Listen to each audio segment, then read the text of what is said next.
بلکہ قوم کے جو اچھے لوگ تھے، جن کے اندر عصبیت نہیں تھی، جنہوں نے آگے بڑھ کر حق کو قبول کیا، اللہ نے اس حق کو واضح کیا، بتایا کہ ان میں سارے لوگ برے نہیں ہیں، کچھ ایسے بھی لوگ ہیں جو اللہ کی آیات کو سنتے بھی ہیں، سمجھتے بھی ہیں اور اس پر ایمان بھی لاتے ہیں۔ اس کے بعد اللہ تعالیٰ جنگ احد کا نقشہ بندوں کے سامنے رکھتا ہے۔ جنگ احد آپ کو معلوم ہے سن 3 ہجری میں لڑی گئی۔ یہ جنگ ایسی تھی میرے بھائیوں، جنگ کے اسٹارٹ میں پیارے نبی صلی اللہ علیہ وسلم نے جنگ کی تدبیر اختیار کرتے ہوئے تقریباً 50 یا 40 تیر انداز پہاڑی کے ایک درے پر، جسے جبل رماد کہا جاتا ہے، وہاں آپ نے تیر انداز کے طور پر منتخب کیا اور کہا کہ دیکھو، جنگ ہم جیتیں یا ہاریں اس سے تمہیں کوئی مطلب نہیں، تم یہ جگہ نہیں چھوڑو گے، کسی بھی صورت میں تمہیں یہ جگہ نہیں چھوڑنی۔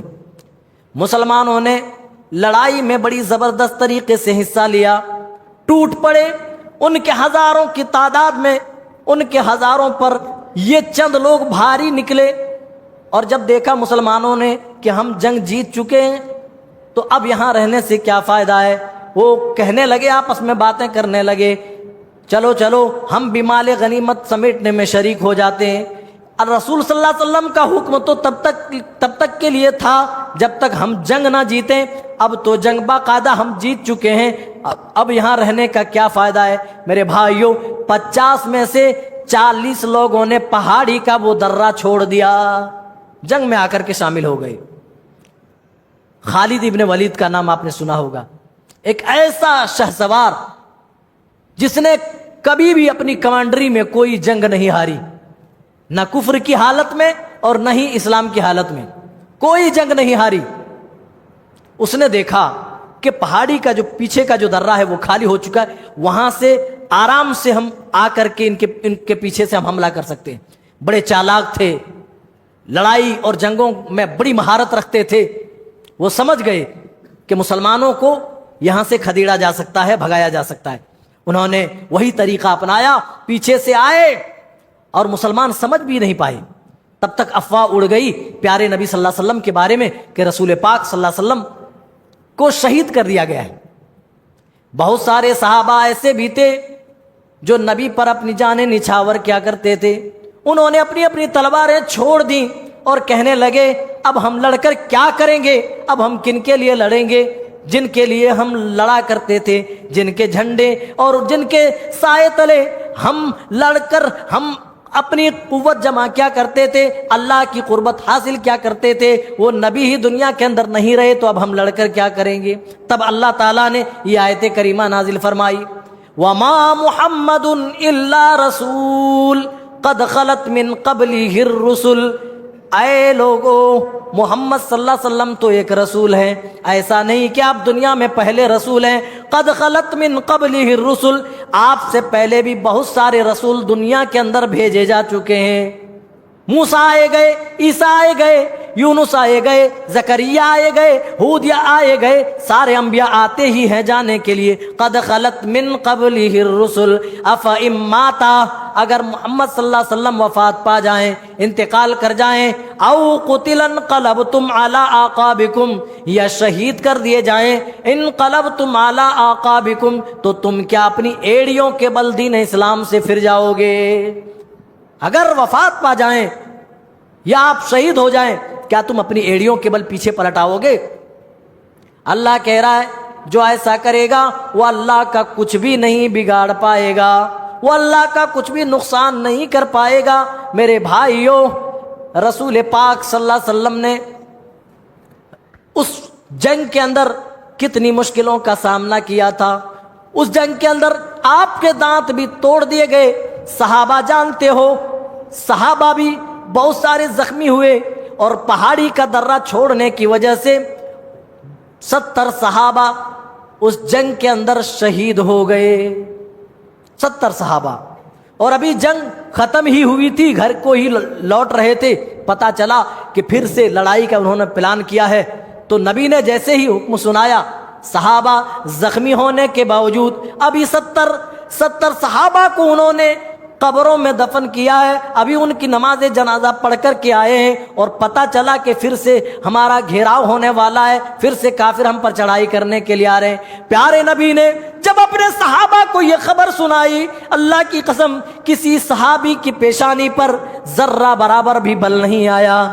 یہ کہہ کر کے وہ ٹال سکتے تھے، اللہ کے رسول ابھی تو 70 صحابہ ہمارے ساتھی قتل ہو چکے، شہید ہو چکے، اللہ کے رسول ہمارے زخموں سے اب تک خون رس رہا ہے، اللہ کے رسول اب ہم لڑنے کی صلاحیت نہیں رکھتے، طاقت نہیں رکھتے۔ لیکن قرآن گواہی دیتا ہے نبی کے ایک حکم پر وہ تیار ہوئے اور انہوں نے کہا حسبنا اللہ ونعم الوکیل۔ جب ان کے سامنے کہا گیا کہ تمہارے سامنے ایک بڑی فوج آ رہی ہے، ایک بڑا لشکر آ رہا ہے، تم ان سے ڈرو، فخشوہم فزادہم ایمانا، تو ان کے اس قول نے، ان کی اس بات نے ان کے ایمان کو اور مزید بڑھا دیا۔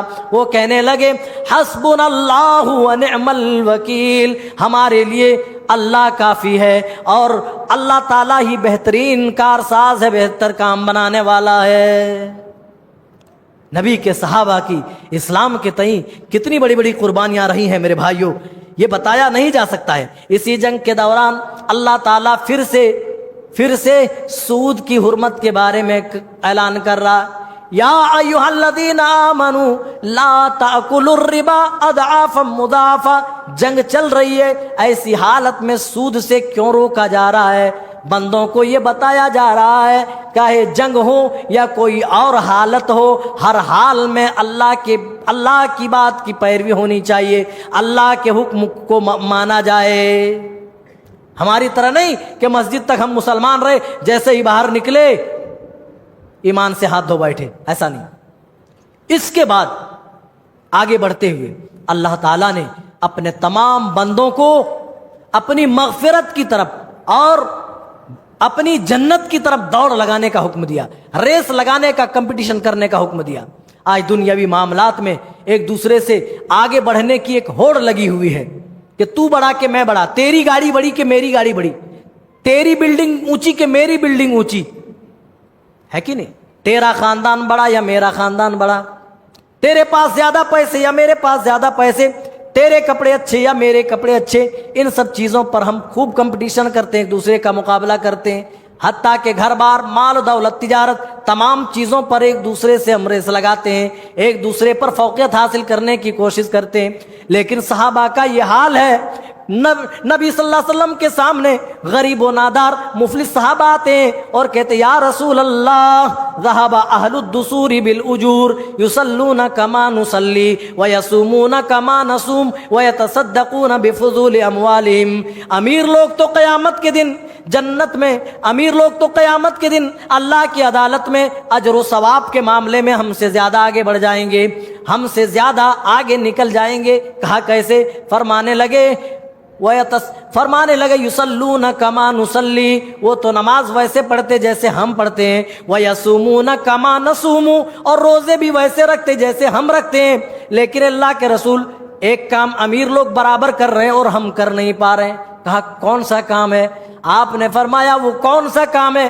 غریب صحابہ کہنے لگے، مفلس و نادار صحابہ کہنے لگے وَيَتَصَدَّقُونَ بِفُضُولِ أَمْوَالِهِمْ، اللہ کے رسول اللہ نے انہیں مال دیا ہے، انہیں مال و منال سے نوازا ہے، اللہ نے انہیں دولتیں دے رکھی ہے، وہ اللہ کی دی ہوئی دولت سے، اللہ کے دیے ہوئے مالوں میں سے وہ خرچ کرتے ہیں اور ہم سے زیادہ اجر و ثواب کما لیتے ہیں۔ اور لوگوں، کل تک صحابہ کو نیکیوں کی فکر تھی، نیکیوں کی لالچ تھی، نیکیوں کی حرص تھی، آج ہم بس دنیا کے لالچی ہو گئے، آج ہم روپے پیسے کے ہی لالچی ہو گئے۔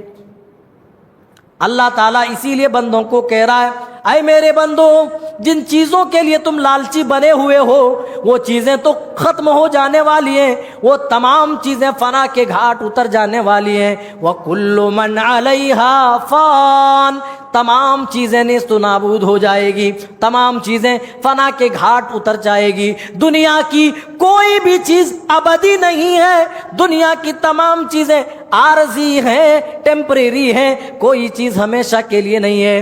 اے میرے بندو، جو چیزیں ہمیشہ کے لیے ان کی طرف دوڑ لگاؤ۔ اے میرے بندو، جو نعمتیں کبھی ختم نہ ہوں گی ان نعمتوں کی طرف دوڑ لگاؤ۔ وسارعوا الی مغفرۃ من ربکم، آؤ تم کمپٹیشن کرنا چاہتے ہو نا، تم ایک دوسرے سے مقابلہ کرنا چاہتے ہو نا، تو رب کی مغفرت پانے کی طلب میں مقابلہ کرو۔ تم میں اس بات کی فکر ہو کہ رب تم سے راضی ہو جائے، رب کی رضامندی تمہیں حاصل ہو جائے۔ الی مغفرۃ من ربکم، تم اپنے رب کی مغفرت پانے کی جستجو اور تلاش میں رہو۔ تمہاری فکر بس یہی ہونی چاہیے کہ ہم سے ہمارا پروردگار کس طرح راضی ہو جائے۔ نبی کے صحابہ کو دیکھو، اللہ کی قسم اللہ کی راہ میں جان کو جان نہیں سمجھا، مال کو مال نہیں سمجھا، اپنی تجارت کو تجارت نہیں سمجھا، گھر بار کو گھر بار نہیں انہوں نے سمجھا۔ جب ہجرت کا حکم ہوا انہوں نے کچھ نہیں دیکھا، ان کی اولادیں اللہ کی راہ میں شہید ہو گئیں، ان کے مال اور گھر بار سب لوٹ لیے گئے، لیکن میرے بھائیوں پھر بھی دل چھوٹا نہیں کیا، کیونکہ ان کا مقصد دنیا نہیں تھا، اللہ کو راضی کرنا مقصود تھا۔ یہی اللہ تمام بندوں سے کہہ رہا ہے، اے میرے بندو، مقابلہ کرنا منع نہیں ہے، کمپٹیشن کرنا منع نہیں ہے، ایک دوسرے سے آگے بڑھنا منع نہیں ہے، تم میری مغفرت پانے کے لیے کیوں نہیں مقابلہ کرتے ہو؟ وجنت، اور اس جنت کے حصول میں، اس جنت کی طلب میں کیوں نہیں دوڑ لگاتے ہو؟ ارضها السماوات والارض، جس کی وسعت آسمان و زمین کے برابر ہے۔ اور میرے بھائیو، جانتے ہو جنت کتنی بڑی ہے؟ سب سے کمتر جنتی کو جنت میں جو رقبہ ملے گا، ایک ٹرمینل سے دوسرے ٹرمینل تک پہنچنے میں، وہ بھی تیز رفتار گھڑ سوار ہو، گھوڑے پر بیٹھا ہو اور سر پر بھاگنے والا گھوڑا ہو، تو ایک چھور سے دوسرے چھور تک پہنچنے میں 70 سال لگ جائے، دوسری حدیث کے مطابق 100 سال لگ جائے۔ یہ سب سے کمتر جنتی ہوگا۔ جب سب سے کمتر جنتی کا یہ حال ہے، تو جب جو سب سے اعلیٰ و عرفہ ہوگا، جو سب سے اوپر ہوگا، جس کی قسمت میں اللہ نے فردوس لکھی ہوگی، اس کا مقام کیا ہوگا، اس کا مرتبہ کیا ہوگا؟ میرے بھائیو سوچو، اور یہ مہینہ ہمارے لیے بہت بہتر ہے سوچنے کے لیے، یہ مہینہ اجر کمانے کے لیے، رب کی جنت کو اپنانے کے لیے بہت بہتر ہے، رب کی مغفرت پانے کے لیے یہ مہینہ آفر کے طور پر ہمارے پاس ہے، اس کو غنیمت جانو۔ اللہ اسی لیے کہہ رہا ہے، اے میرے بندو، الی مغفرۃ من ربکم وجنت، اس جنت کی طرف بھاگو جس جنت کی وسعت آسمان و زمین کے برابر ہے۔ وعدت للمتقین، اور جو متقیوں کے لیے تیار کی گئی ہے، جو متقیوں کے لیے سجائی اور سنواری گئی ہے۔ جنگ احد میں جو نقصان ہوا وہ کسی سے مخفی نہیں، 70 صحابہ شہید ہو گئے، ان کے بچے یتیم ہو گئے، ان کی بیویاں بیوہ ہو گئی۔ اللہ تعالیٰ نے ان کو دلاسا دیتے ہوئے کہا، آگے اللہ نے کہا وَلَا تَهِنُوا وَلَا تَحْزَنُوا وَأَنْتُمُ الْأَعْلَوْنَ إِن كُنتُم مُؤْمِنِينَ، تم ہمتیں پست نہ کرو، تم غم نہ کرو، تم رنجیدہ نہ ہو، اگر تم مومن رہو گے، اپنے دعوے ایمان میں سچے رہو گے تو تمہارا ہی غلبہ ہوگا، تمہارے ساتھ اللہ کی مدد رہے گی۔ اگر تم دعوے ایمان میں سچے ہو جاؤ، تم پکے مومن ہو جاؤ، پکے مسلمان بن کر کے دکھا دو۔ آج بھی ہو، کہتے ہیں ابراہیم سا ایمان پیدا آگ کر سکتی ہے انداز گلستہ پیدا، ہے کہ نہیں؟ آج بھی اگر ہم ابراہیم علیہ السلام جیسا ایمان اپنا لیں تو آگ بھی ہمارے پاس گلستہ بن سکتی ہے، بشرطے کہ ابراہیم جیسا ایمان ہو۔ تو میرے بھائیوں، اپنے اندر مضبوط ایمان پیدا کرنے کی ضرورت ہے۔ اللہ تعالیٰ نے کہا تم پکے مومن رہو تو ہم تمہاری مدد کریں گے، ہماری نصرت تمہاری اوپر ہوگی۔ پھر پیارے نبی صلی اللہ علیہ وسلم سے کہا جا رہا ہے، اے میرے محبوب، فَبِمَا رَحْمَةٍ مِّنَ اللَّهِ لِنْتَ لَهُمْ، یہ اللہ کی طرف سے آپ کے اوپر بڑا فضل ہے، یہ اللہ کی طرف سے آپ کے اوپر بڑا کرم ہے کہ اللہ نے آپ کو باعزت بنایا ہے، آپ کو بااخلاق بنایا ہے، آپ کے اخلاق کو اللہ تعالیٰ نے سجایا ہے، سنوارا ہے۔ وَلَوْ كُنْتَ فَظًّا غَلِيظَ الْقَلْبِ لَانفَضُّوا مِنْ حَوْلِكَ، اے محبوب صلی اللہ علیہ وسلم، آپ اگر بد خلق ہوتے، آپ اگر اچھے اخلاق کے مالک نہیں ہوتے، لَانفَضُّوا مِنْ حَوْلِكَ، جو آپ کے ارد گرد جو صحابہ منڈلا رہے ہیں، آپ کے اوپر جانے نچھاور کرنے کو تیار ہیں، یہ آپ سے دور ہو جاتے، یہ آپ کے قریب نہیں آتے۔ اس کے بعد میرے بھائیوں، اللہ تعالیٰ ایک ایسی آیت بندوں کو بتا رہا ہے جس آیت کے بارے میں پیارے نبی صلی اللہ علیہ وسلم نے حضرت بلال سے کہا تھا۔ پیارے نبی صلی اللہ علیہ وسلم نماز میں ہیں، راتوں کو اٹھ کر آپ نماز پڑھا کرتے تھے۔ او لوگوں، ہمارا کیا حال ہے؟ ہم تو رمضان تک ہی مسلمان رہیں گے، ہم تو رمضان تک ہی نمازی بنے رہیں گے، اس کے بعد ہم مسجدوں کے ذمے نمازیں چھوڑ کر کے ہم چلے جائیں گے۔ او لوگوں، ہمارے آپ کے نبی راتوں کو اٹھا کرتے تھے، تہجد ادا کیا کرتے تھے، اور تلاوت اتنی زیادہ ہوتی تھی، اتنا لمبا قیام ہوتا تھا۔ یہاں حافظ صاحب تھوڑا زیادہ کھینچ دیں تو بولتے ہیں کہ حافظ صاحب نے تو آج لمبا کھینچ دیا۔ وہ لوگوں، پیارے نبی کے بارے میں فرمان موجود ہے حدیث میں کہ آپ اتنا لمبا لمبا قیام کیا کرتے تھے کہ طول قیام کی وجہ سے آپ کے پیر پھول جایا کرتے تھے، پیروں میں ورم آ جایا کرتا تھا۔ اسی طرح ایک دن آپ نماز میں مصروف ہیں اور تلاوت قرآن پاک میں مشغول ہیں، رات بھر آپ پڑھتے ہیں، رات کے آخری حصے میں آپ اٹھے ہیں اور پڑھ رہے ہیں، رکو جانے کا نام نہیں لے رہے ہیں۔ حضرت بلال مسجد میں پہنچے ہوئے ہیں، وہ فجر کا انتظار کر رہے ہیں تاکہ وہ اذان دیں۔ حضرت بلال رضی اللہ تعالیٰ عنہ نے پوچھا، جب آپ نماز ختم کر چکے، اے پیارے نبی صلی اللہ علیہ وسلم، آپ اتنے جتن کیوں کرتے ہیں؟ آپ اتنی محنتیں کیوں کرتے ہیں؟ آپ تو معصوم عن الخطا ہیں، آپ کے اوپر سے تو اللہ تعالیٰ نے تمام گناہوں کو معاف کر دیا ہے، تمام خطاؤں کو معاف کر دیا ہے۔ قد غفر لک ما تقدم من ذنبک وما تأخر، آپ کے اگلے پچھلے گناہ تو اللہ نے بخش دیے، پھر آپ اتنی محنتیں کیوں کرتے ہیں؟ اتنا لمبا لمبا قیام کیوں کرتے ہیں؟ اتنی تلاوت قرآن پاک کیوں کرتے ہیں؟ جانتے ہو لوگوں، او میرے نوجوان ساتھیوں، ہمارے آپ کے نبی نے کیا جواب دیا تھا؟ ہمارے آپ کے نبی نے جواب دیا تھا، اے بلال تم ٹھیک کہتے ہو، اللہ کے نزدیک میرا بڑا مقام ہے، تم ٹھیک کہتے ہو، اللہ نے میرے اگلے پچھلے گناہ معاف کر دیے، لیکن افلا اکون عبدا شکورا، کیا میں رب کا شکر گزار بندہ بھی نہ بنوں؟ کیا میں رب کا شکریہ بھی ادا نہ کروں؟ اللہ نے جو مقام، جو مرتبہ مجھے عنایت کیا ہے، اے بلال ان کے پاداش میں، ان کے بدلے کیا میں رب کا شکریہ بھی ادا نہ کروں؟ او لوگوں، راتوں دن ہم رب کا کھاتے ہیں، راتوں دن رب کا پیتے ہیں، اسی کی دی ہوئی طاقت سے چلتے ہیں، اسی کی دی ہوئی طاقت سے پکڑتے ہیں، اسی کی دی ہوئی طاقت سے سنتے ہیں، اسی کی دی ہوئی طاقت سے دیکھتے ہیں، اسی کی دی ہوئی طاقت سے ہم سوچتے ہیں، سمجھتے ہیں۔ لیکن جب رب کا بلاوا آتا ہے، 5 وقت اللہ تعالیٰ اپنے گھروں سے صدا لگاتا ہے، اے میرے بندو، تم کامیابی کی تلاش میں در در بھٹک رہے ہو، حی علی الفلاح، کامیابی تو رب کی مسجد میں ہے، کامیابی تو نماز پڑھنے میں ہے۔ آ جاؤ، نماز کا وقت ہو چلا ہے، نماز پڑھ لو اور خود کو کامیاب کر لو۔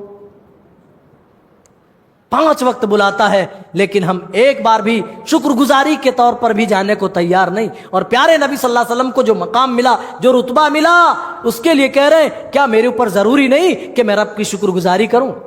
جانتے ہو میرے بھائیوں، اس کے بعد یہی آیت کریمہ جو میں آپ کے سامنے پیش کر رہا ہوں، پیارے نبی نے حضرت بلال کو سنایا اور کہا، اے بلال، میرے اوپر ایسی آیتیں نازل ہوئی ہے، اگر کوئی شخص ان آیتوں پر غور نہ کرے تو وہ تباہ و برباد ہو جائے گا۔ وہ آیت کون سی تھی میرے بھائیوں؟ وہ آیت یہی سورہ آل عمران کی آیت تھی، یہ ان فی خلق السماوات والارض واختلاف اللیل والنہار لآیات لأولی الالباب۔ آسمان و زمین کے پیدا کرنے میں، اللہ نے جو آسمان بنائے، زمین بنائی، اس کی خلقت میں عقل مندوں کے لیے بڑی بڑی نشانیاں موجود ہیں۔ ان فی خلق السماوات والارض واختلاف اللیل والنہار، اور صبح و شام کے آنے جانے میں بھی بڑی نشانی موجود ہے۔ یہ لیل و نہار کا آنا جانا، یہ لیل و نہار کا آنا جانا، یہ زمین و آسمان کی تخلیق، اس کے اندر عقل مندوں کے لیے بڑی نشانی اور عبرت موجود ہے۔ الذین یذکرون اللہ، پھر اللہ کہہ رہا عقل مند کون لوگ ہیں؟ اللہ عقل مندوں کو بیان کر رہا ہے، عقل مند لوگوں کے بارے میں بتا رہا ہے کہ کون لوگ دنیا میں عقل مند ہیں۔ الذین یذکرون اللہ قیاما وقعودا وعلی جنوبہم، اے بلال اللہ کے نزدیک تو عقل مند وہ لوگ ہیں جو اپنے رب کو یاد کرتے ہیں۔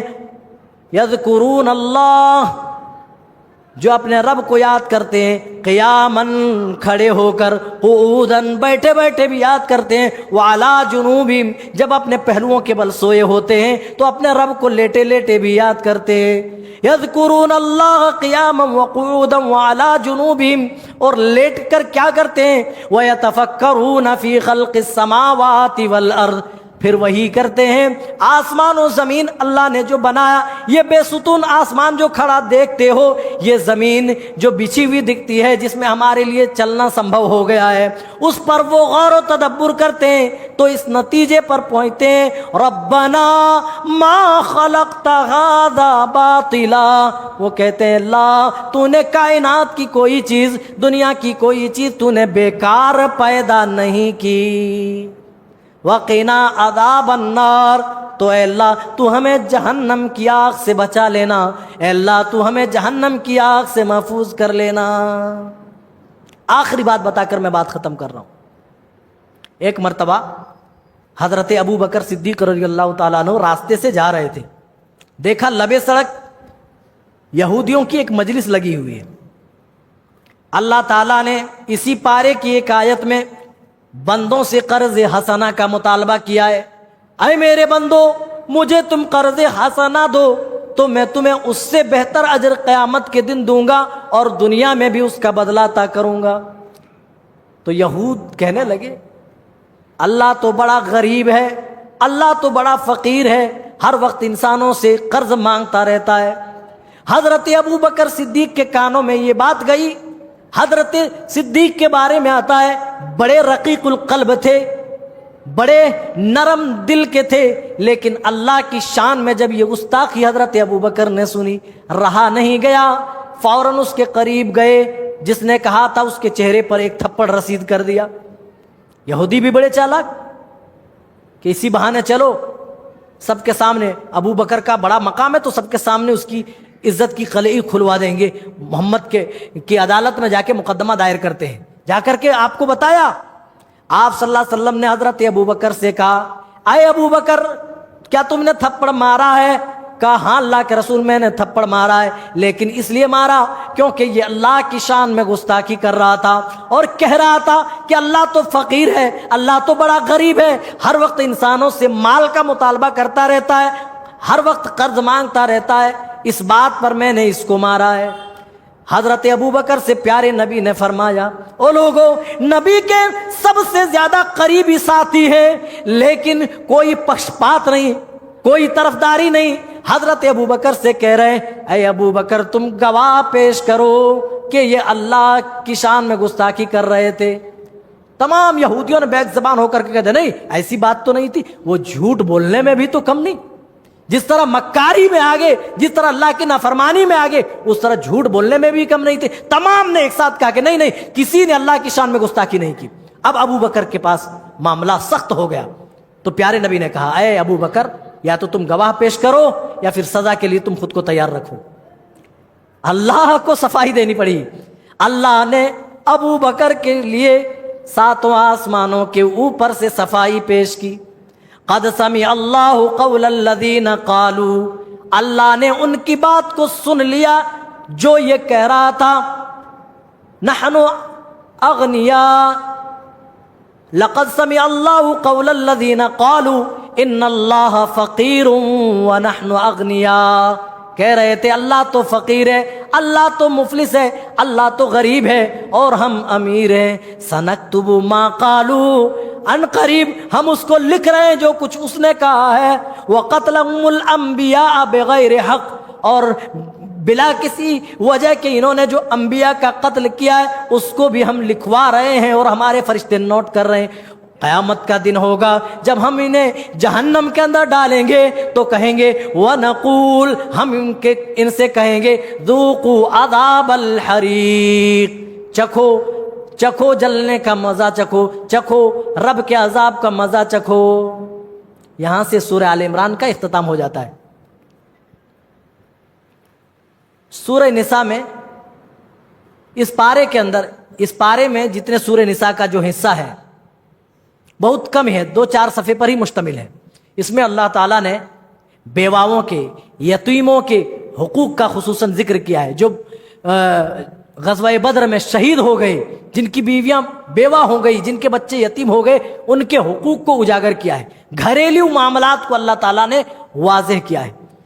اللہ تعالیٰ نے پہلے بندوں کو بتایا ہم نے تم کو ایک ہی مرد ایک ہی عورت سے پیدا کیا ہے، پھر ہم نے انسانوں کو تمام جگہوں پر پھیلا دیا اور ہم نے تمہارے جوڑے بنائے، پھر اللہ تعالیٰ نے نکاح اور شادی کے معاملات کا ذکر کیا، پھر یتیموں کے حقوق کے بارے میں فرمایا لا تأکلوا الاموال الیتامی ان الذین یأکلون اموال الیتامی ظلما انما یأکلون فی بطونہم نارا وَسَيَصْلَوْنَ سَعِیرًا۔ جو لوگ یتیموں کا مال ظلمن کھاتے ہیں، جو یتیموں کا مال ظلم کر کے کھاتے ہیں، ناجائز طریقے سے کھاتے ہیں، فی بطونہم نارا، وہ اپنے پیٹ کے اندر جہنم کی آگ جمع کر رہے ہیں اور عنقریب وہ جہنم کے حقدار ہوں گے۔ اور سورہ نساء کی اسی اگلے صفحے میں اللہ تعالیٰ نے میراث کے واقعہ بیان، میراث کے بارے میں اللہ نے بتایا۔ میراث کے بارے میں بیان کرنے کے بعد اللہ تعالیٰ نے محرمات کا ذکر کیا۔ حرمت علیکم امہاتکم و بناتکم کہہ کر کے اللہ تعالیٰ نے محرمات کو تفصیل سے ذکر کیا کہ یہ عورتیں تمہارے لیے حرام ہیں، تمہاری مائیں، تمہاری خالائیں، تمہاری پھوپھیاں ہیں، اسی طریقے سے تمہارے اوپر تمہاری پھوپھی، تمہاری ساس اور ان سسرالی رشتے سے، نسبی رشتے سے، پھر رضاعت کا معاملہ آتا ہے، اگر یہ رشتے رضاعت سے ہوں تب بھی حرام۔